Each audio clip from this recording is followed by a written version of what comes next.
Greetings, members, one and all of the Salivation Nation. It's time to get ready for gold and silver to plunge.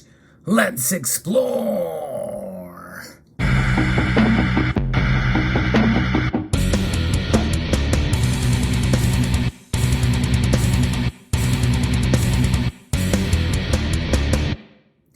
Now, I know a title like that. I know there's some in the community that say, well, you're always so negative. Well, actually, I'm very positive about precious metals over the long course of time.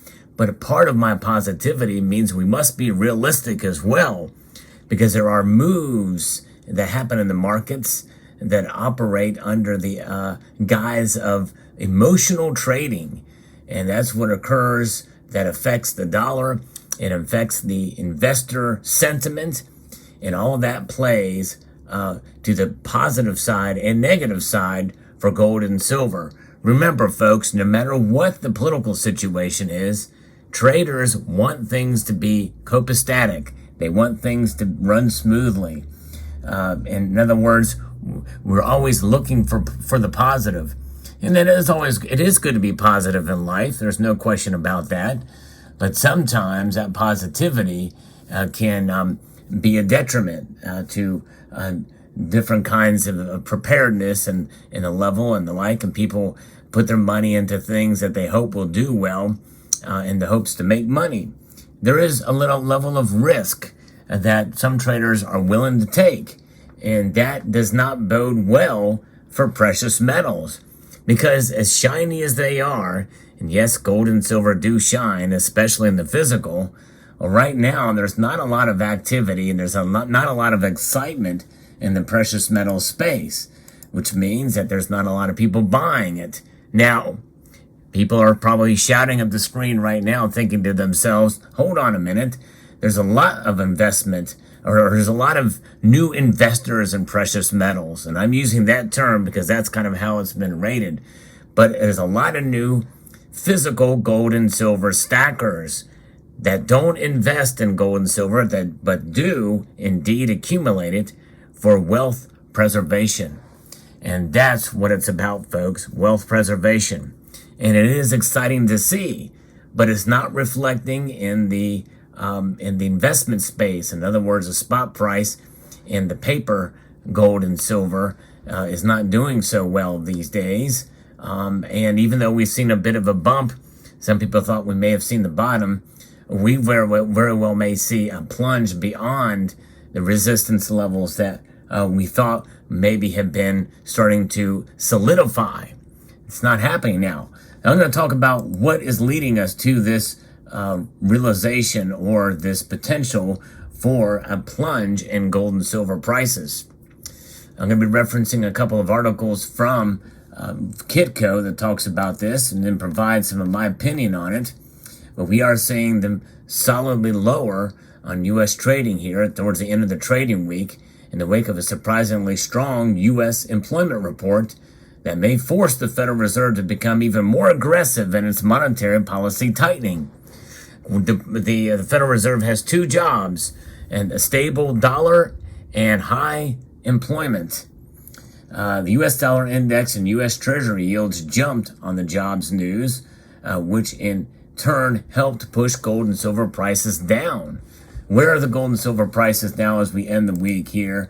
Gold is down almost a full percentage point to $1,775.30. Silver has broken back down below $20 an ounce again, down 28 cents, down over 1.3%. Indeed, so there's where the metals are right now. So what happened here? September COMEX silver futures were last down, as well as October gold futures were down. The job report for July showed a very strong rise of 528,000 in non-farm payroll job growth. A gain of around 260,000 was expected. The June jobs report showed a rise in 372,000 non-farm jobs. The overall unemployment rate in July fell to 3.5% from 3.6% in June. But remember, this is not all new jobs. These are just jobs that are being recovered still from the pandemic. And there's still a lot of people that are not working. They're resisting the urge to go back to work. But we'll talk a little bit more about that here momentarily. The overall unemployment rate, seeing this tick down a tenth of a percentage point to 3.5%, the Fed's dovish pivot is not going to happen, according to a commentator that we have, that in fact many think that we're going to see another 3/4 rate hike, which is going to not bode well for precious metals. Again, they could continue to see pressure to the downside. Global stock markets were flat to slightly up overnight. The marketplace is still a little uneasy amid the escalation in tensions between the U.S. and China, the world's two largest economies. And in fact, there has been some images that I have seen of some tanks rolling, preparing, loading up essentially for an invasion. But notwithstanding, there's a big time gap between where it's going to start now to about the beginning of 2025. And so no one knows.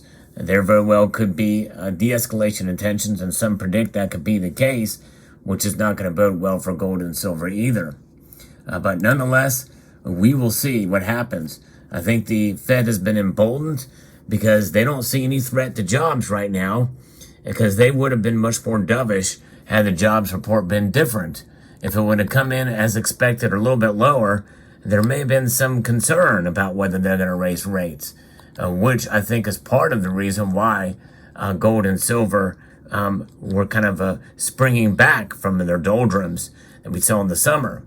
But nonetheless, if this continues and we start to see new employment data, we'll see what happens with the third, report for the consumer price index. Well, I mean, not the consumer price index for the third quarter in terms of growth, GDP growth.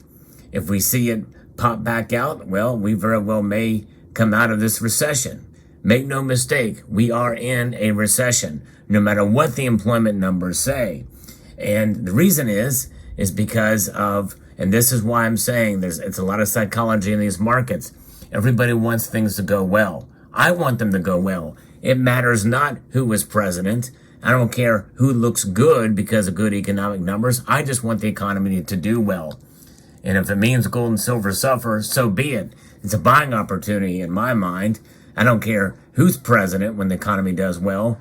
I know it may validate some of their policies. In fact, that is going to embolden this new bill that's I call Build Back Broke, or Build Broken Back, because it's going to break the backs of the taxpayers with this new bill that's coming through that now is pretty much has no hurdles left. It's going to be passed and signed by the president, which means 87,000 more IRS agents out after you and me.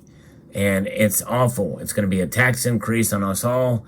And it's not good to raise taxes in the middle of a recession. But they don't care that they say we're not in a recession because of high employment numbers. Why are the employment numbers rising like they are unexpectedly? Well, again, a lot of people were coming back from the Great Resignation, realizing, hey, inflation is here. I got to get back to work.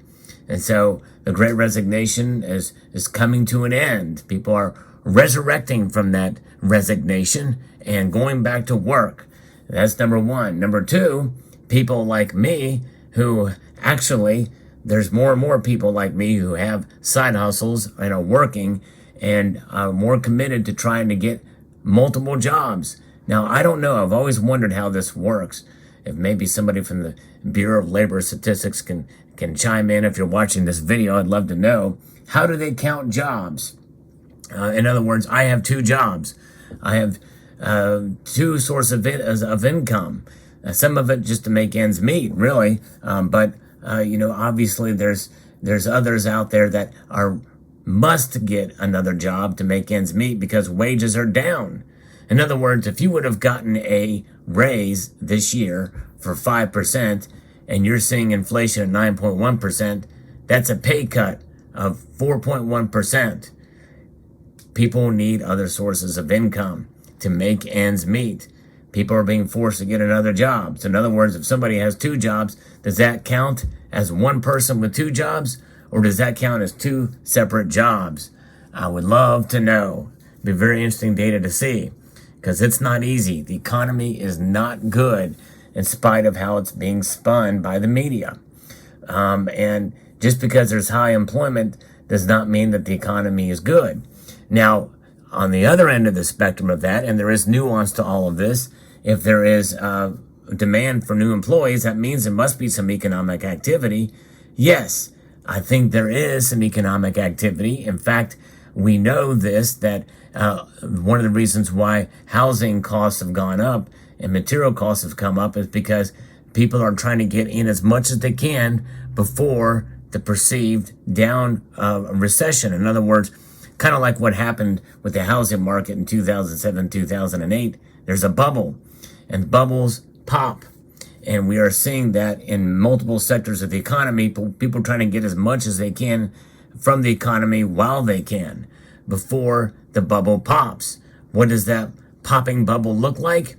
I don't know. I don't want to be doom and gloom and say that it's going to be worse than the Great Recession, but more than likely, we could very well see the same thing happen again, because we're still doing a lot of the same things that we did before. History may not often repeat exactly, but it often rhymes. So therefore, that is kind of the environment we are living in. We are living in an era of modern monetary theory.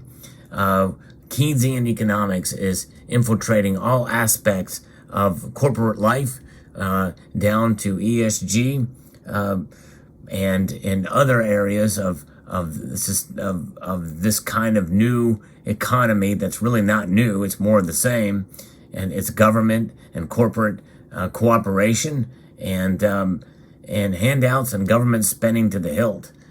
States are getting all kinds of money from the federal government that they're just printing, and it's coming back to bite us all. So sooner or later, something will give in the economy, I believe. And then you will start to see precious metals shine then. What is the time frame for that? People have been saying that for a long time. When is it going to happen? When will gold and silver shine? When will their prices reflect their true value? I don't know. I don't think anybody can really know. I thought it would have happened by now. Heck, I thought it was going to happen in 2013 when I started this channel. There's something about this dollar. There's something about what the dollar is and what it has done for thousands of, since 1913, and since it became the world's reserve currency, top world's reserve currency. It has been resilient through this time. And I think we could see a couple more years of it. And I think we'll see it, and it will not collapse. It will be reset. It'll be reset to some sort of central bank digital currency as a foundation for maybe a new digital dollar. And we will still have physical cash and coins for sure, but it will be reset. And it'll be reset under the guise of modern monetary theory, and to where it can be controlled even more greatly by the central bankers and by governments. So that is the scary thing here. But in the meantime, throughout this, we must be steadfast as stackers of gold and silver. Be prepared for the plunges that are to come. Now, there will be no protection for gold and silver. There's no plunge protection team for gold and silver as there is for the other markets. But nonetheless, we know that its true value lies in its intrinsic value that transcends price. Let me know what your thoughts are in the comment section below. Hope you found this video insightful. I'd like to extend a multitude of gratitude to you all for taking the time to watch, and to encourage you to please rate, share, comment, and subscribe.